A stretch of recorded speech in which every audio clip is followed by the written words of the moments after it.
All right, so right now I'm back at my home forge, and as you can see in the video, I was welding up a Damascus billet. I got two of them I'm doing. They're both 16 layers.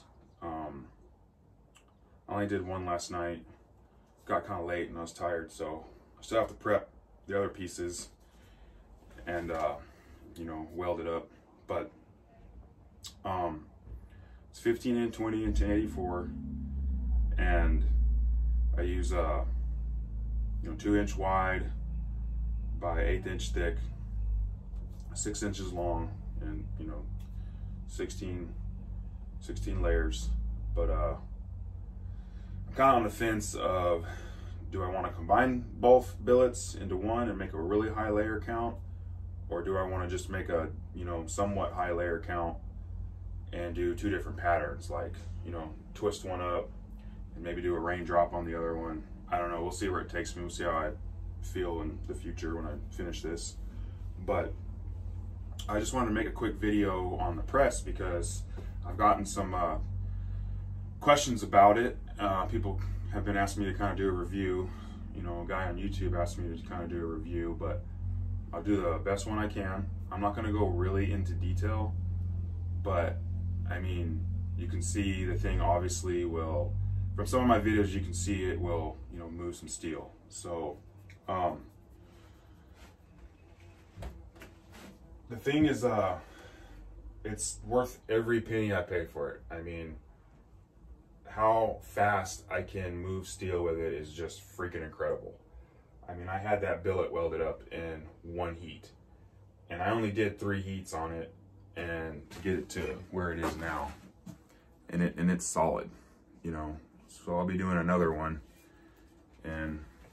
but other than that, yeah, it's great, it's fast, it's powerful, it looks small, and you might think, oh, that thing probably, you know, it's not strong. No, it's freaking super powerful machine.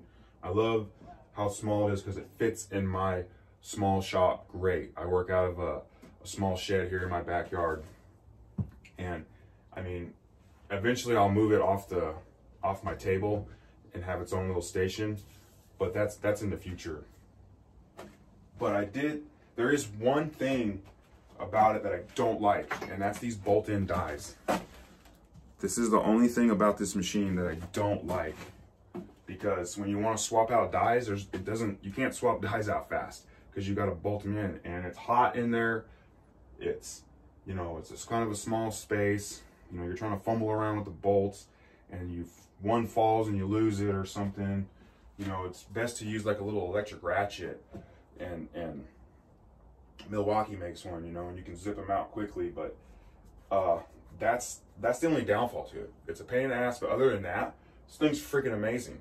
I will be making a setup that's just gonna stay fixed in there, you know, bolted in, that you can slide the dies in and out, and it'll make everything faster.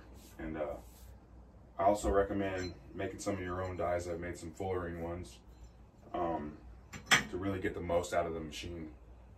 Other than that, man, I mean, the thing's great, and I'm super impressed with it. You know, anybody that's looking for a press and it's in their budget, you know, they don't have, you know, a whole bunch of money to spend on a press because they're expensive, I would definitely go this route. This is definitely worth it. If you have the skills to, you know, build your own press, I would go that route.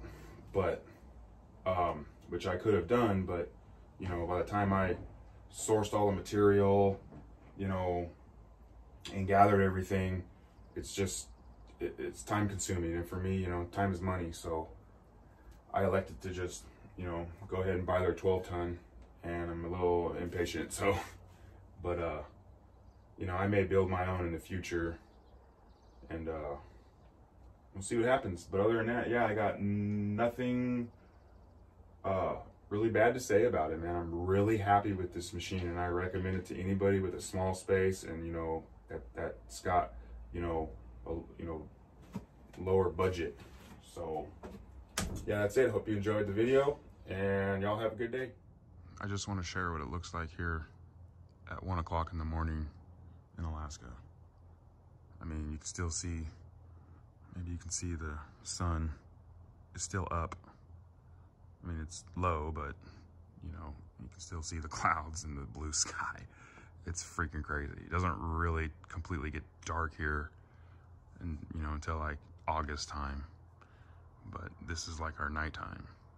So I just want to share that.